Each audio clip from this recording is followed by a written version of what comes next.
Non objection certificate Nayanthara ചോദിച്ചപ്പോഴും ധനുഷ് പറഞ്ഞത് ധനുഷിന് വലിയ ഇൻട്രസ്റ്റ് കാണിച്ചിട്ടുണ്ടായിരുന്നില്ല. പക്ഷേ ഒരു ഭാഗം വെക്കുന്നതുകൊണ്ട് ധനുഷിനും ഇപ്പൊ വലിയ നഷ്ടങ്ങളൊന്നും വരാനില്ല. പുള്ളി അത് ധനുഷ് വിളിച്ചു എന്നുള്ളൊരു ഫേവറിൽ.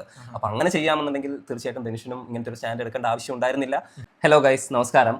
അപ്പോൾ ഫിലിം ഇൻഡസ്ട്രി മൊത്തമായിട്ട് ഇപ്പോൾ ചർച്ച ചെയ്യുന്നത് മെയിൻലി ഈ ധനുഷിൻ്റെയും നയൻതാരൻ്റെയും ഇഷ്യൂ ആണ്. അപ്പോൾ ആദ്യം അതെന്താണെന്നുള്ളതിനെക്കുറിച്ച് നമുക്കൊരു ക്ലാരിറ്റി വരുത്താം. 2022 നയൻതാര വിഘ്നേഷ് ഈ ദമ്പതികളുടെ വിവാഹം കഴിയുന്നത്. അപ്പോൾ ആ സമയത്താണെന്നുണ്ടെങ്കിലും നമ്മൾ ഒരു 4-5 ഫോട്ടോസ് കണ്ടിട്ടുണ്ട് എന്നതിനപ്പുറം അവരുടെ വേറെ ഒരു ഫൂട്ടേജസോ കല്യാണം സംബന്ധമായിട്ടുള്ള ഒരു വീഡിയോസും നമ്മൾ കണ്ടിട്ടില്ല. കാരണം അതിലെ എല്ലാ വീഡിയോസും അതിൻ്റെ എല്ലാ ഫൂട്ടേജസും നെറ്റ്ഫ്ലിക്സിന് 2022 തന്നെ ഇവർ സെയിൽ ചെയ്തിരിക്കുകയാണ്. അപ്പോൾ നെറ്റ്ഫ്ലിക്സ് അതൊരു സിനിമയായിട്ട് എടുക്കാനുള്ള ഒരു പരിപാടിയാണ് ഉദ്ദേശിക്കുന്നത്. അതുകൊണ്ടാണ് നമുക്ക് ആ സമയത്ത് വേറെ വീഡിയോസോ ഒന്നും തന്നെ കാണാൻ പറ്റാതിരുന്നത്. ഫോട്ടോസ് മാത്രമായിരുന്നു നമ്മൾ ആ സമയത്ത് കണ്ടിട്ടുണ്ടായിരുന്നത്. അപ്പോൾ 2024 ഇപ്പോൾ 2 വർഷം കഴിഞ്ഞു. അതിൻ്റെ ട്രെയിലർ കഴിഞ്ഞ മാസം റിലീസായിട്ടുണ്ടായിരുന്നു. ഇനിയിപ്പോൾ അടുത്ത മാസം എങ്ങാണ്ടായിട്ട് അതിൻ്റെ സിനിമ റിലീസാവാൻ വേണ്ടി പോവുകയാണ്. അപ്പോൾ ഇപ്പോൾ ഇവിടെ ധനുഷിന് എങ്ങനെയാണ് ഈ ഒരു സ്ഥലത്ത് മീൻസ് ഈ ഒരു ഇഷ്യൂവിൽ പുള്ളി എങ്ങനെയാണ് ഇടപെട്ടതെന്ന് പറഞ്ഞാൽ, അവരുടെ ഈ നയൻതാര അതുപോലെ തന്നെ വിഘ്നേഷിൻ്റെ ലവ് തുടങ്ങുന്നത് തന്നെ നാനും റൗഡിദാൻ എന്ന് പറഞ്ഞിട്ടുള്ള തമിഴിലെ വളരെ അടിപൊളി സിനിമയിൽ നിന്നാണ് അവരുടെ ആ ഒരു ലവിൻ്റെ ജേണി തുടങ്ങുന്നത്. അപ്പോൾ തീർച്ചയായിട്ടും അപ്പോൾ ഒരു കല്യാണ സംബന്ധമായിട്ടുള്ള അല്ലെങ്കിൽ അവരുടെ ഒരു ലവ് സ്റ്റോറി ഒരു ഡോക്യുമെൻ്റ് ചെയ്യുന്ന സമയത്ത് തീർച്ചയായിട്ടും അവരുടെ സ്റ്റാർട്ടിങ് സ്റ്റേജ് നാനും റൗഡിദാനിലുള്ള ആ ഒരു സമയമാണല്ലോ.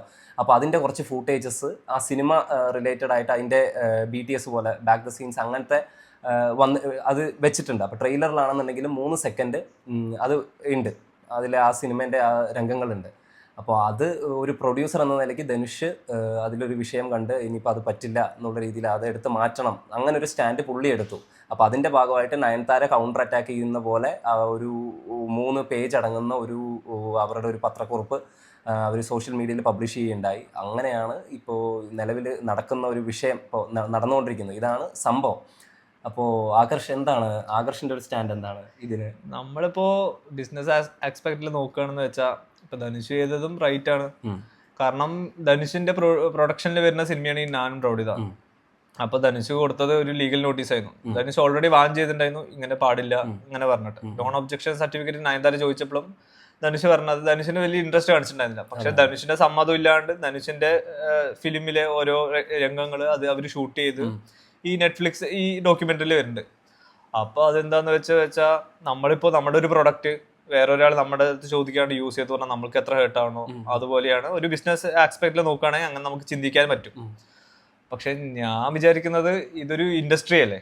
ഇപ്പൊ ഇൻഡസ്ട്രിയിൽ അങ്ങോട്ടും ഇങ്ങോട്ടും അണ്ടർസ്റ്റാൻഡിങ് ഉണ്ടായെങ്കിൽ അതിലൊരു നല്ല രീതിയിൽ സ്മൂത്ത് ആയിട്ട് പോകാൻ പറ്റും. അപ്പൊ നിനക്ക് എന്താ തോന്നുന്നത് അതിനെ കുറിച്ച്? അതിപ്പോൾ പറഞ്ഞ പോലെ ഒരു അണ്ടർസ്റ്റാൻഡിങ് തീർച്ചയായിട്ടും വേണം. ഇപ്പോൾ ധനുഷും നയൻതാരയും ഒരുപാട് നല്ല സിനിമകൾ അഭിനയിച്ചിട്ടുണ്ട്. യാരഡീനി, മോഹിനി പോലുള്ള അസാധ്യ പടങ്ങൾ അഭിനയിച്ചിട്ടുണ്ട്. അപ്പോൾ തീർച്ചയായിട്ടും അവരുടെ ഇടയിൽ നല്ലൊരു ബോണ്ടിങ് ഉണ്ടാവും. അങ്ങനെയുള്ളൊരു ആളുകൾ കാലം കഴിയുമ്പോൾ 10-15 വർഷങ്ങൾക്ക് ശേഷം ഇതുപോലൊരു ഇഷ്യൂ വരുമ്പോൾ ഇത് പറ്റില്ല എന്നൊക്കെ പറയാൻ കാരണം, ഒരു വിവാഹം എന്ന് പറഞ്ഞാൽ ഒരു വ്യക്തിയുടെ ജീവിതത്തിൻ്റെ ഏറ്റവും ഒരു പ്രധാന ഒരു ഭാഗമാണ്. അപ്പോൾ അതിനെ ഡോക്യുമെൻ്റ് ചെയ്യുന്ന സമയത്ത് തീർച്ചയായിട്ടും ഈ ഒരു ഭാഗം വെക്കുന്നതുകൊണ്ട് ധനുഷിനും ഇപ്പോൾ വലിയ നഷ്ടങ്ങളൊന്നും വരാനില്ല പുള്ളിയെ സംബന്ധിച്ചിടത്തോളം.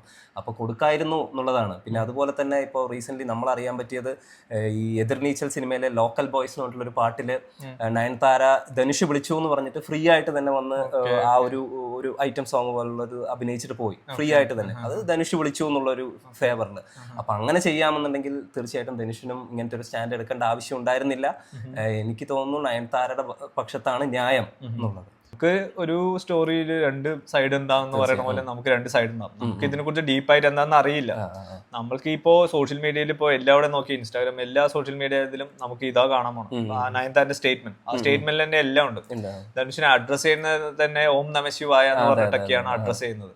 അപ്പൊ ഇതില് നമുക്ക് എന്താന്ന് ഇതിന്റെ ബാക്ക് സ്റ്റോറി എന്താന്ന് നമുക്ക് ഫുൾ ആയിട്ട് അറിയില്ല. നമ്മളിപ്പോ ധനുഷിന്റെ സ്റ്റേറ്റ്മെന്റിന് വേണ്ടി വെയിറ്റ് ചെയ്യണം. നമ്മളെല്ലാവരും ധനുഷ് ഒന്നും പറഞ്ഞിട്ടില്ല, പിന്നെ നമുക്ക് എന്താന്ന് അറിയില്ലല്ലോ ഇതിനെ കുറിച്ച്.